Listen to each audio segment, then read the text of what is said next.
Почти исследовали, да? Да.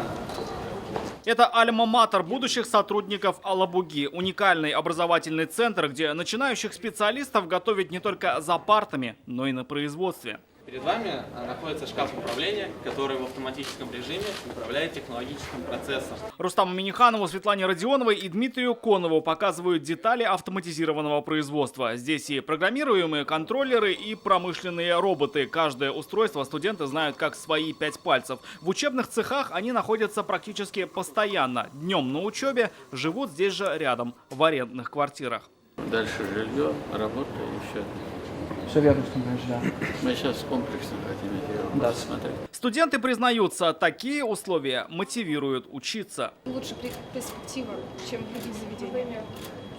Ну, здесь предоставили жилье, здесь есть, обучают гораздо лучше. Наставники здесь опытные инженеры с заводов Алабуги. В рабочее время внедряют новые разработки на производстве. Одна из них – новая система утилизации отходов. По словам главы Росприроднадзора, тема актуальна для всей страны. Проблема в следующем. Первое. Нет нормальных проектировщиков, кто может это делать. Второе. Нет нормальных технологий по утилизации. Сейчас на всю страну их 5 штук всего. И никто не может у меня экологическую экспертизу защитить.